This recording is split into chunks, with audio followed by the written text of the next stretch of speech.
Assalamualaikum warahmatullahi wabarakatuh. Selamat sore teman-teman semuanya.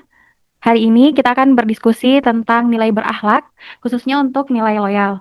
Nilai loyal berarti menunjukkan kesetiaan kita kepada negara, namun lebih dari itu juga bagaimana kita menumbuhkan komitmen terhadap negara, instansi, dan rekan kerja melalui tindakan nyata dalam keseharian.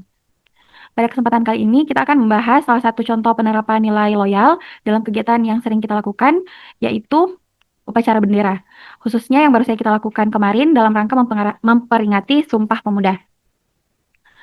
Sebentar saya share screen dulu ya.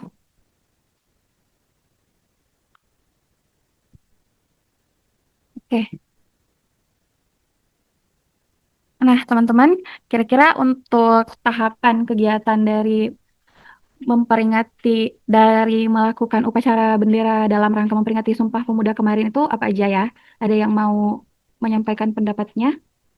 Izin Mbak Nabila, Ya, untuk silakan. tahapan kegiatannya itu kan yang pertama pastinya persiapan upacara ya, persiapan upacara dimulai dari penyusunan, susunan acara, kemudian petugasnya yang bertugas juga. Kemudian yang kedua melaksanakan gladi, gladi bersih upacara bisa hamin sebelum dan juga pada saat pada saat hari pelaksanaannya. Kemudian yang ketiga adalah melaksanakan upacara dengan hikmat dari sikap yang sopan, tertib dan juga bermartabat seperti itu. Kemudian outputnya pasti terlaksananya upacara dengan hikmat dan terselenggara dengan baik seperti itu Mbak. Oke, terima kasih Mbak Novi. Untuk teman-teman lain, apa ada pendapatnya untuk keterkaitan substansi mata pelatihan agenda 2 ini? Saya mau izin masuk Mbak ya. Apa suara saya terdengar? Iya, terdengar Mas. Oke. Silakan.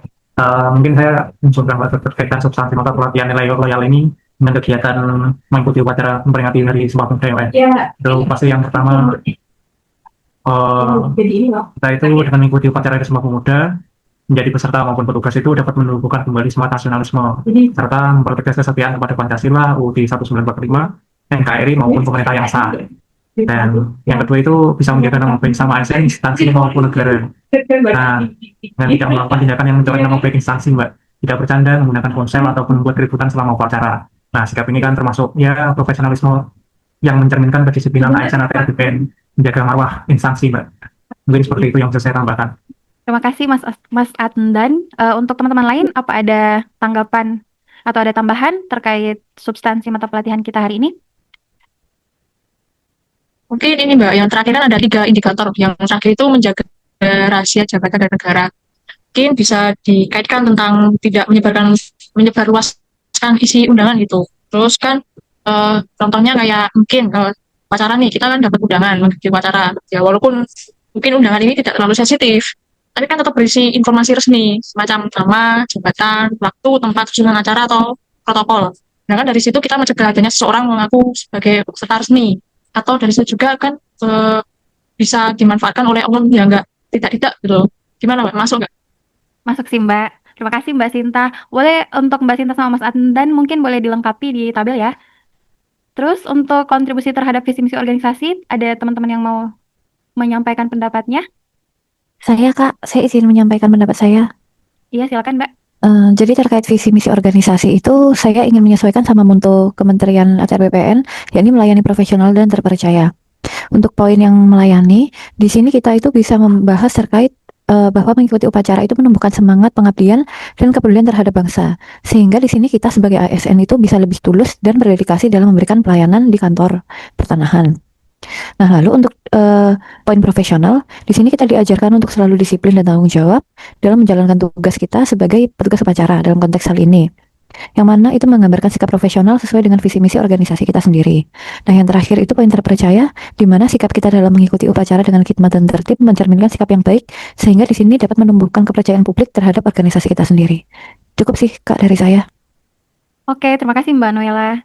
Untuk Mbak Alfi nih, Mbak Alfi belum bersuara. Boleh Mbak Alfi pendapatnya atau penguatan nilai dari yang udah teman-teman kita jelaskan tadi? Baik, Kak. Izin apakah suara saya terdengar, Mbak? Iya, terdengar. Baik, jadi kalau menurut saya terkait penguatan nilai organisasi itu, kegiatan upacara yang kita lakukan itu dapat dimaksudkan untuk menghargai perjuangan bangsa kita terdahulu dan juga untuk menumbuhkan semangat jiwa muda kita sebagai ASN untuk melaksanakan pekerjaan kita agar pekerjaan kita itu dilaksanakan dengan profesional dan tanggung jawab sesuai dengan profil kita berakhlak. Oke, terima kasih Mbak Alfi. Teman-teman, apakah masih ada yang mau ditambahkan? Cukup, Kalau Mbak. Oke, kalau tidak ada, terima kasih atas diskusi hari ini.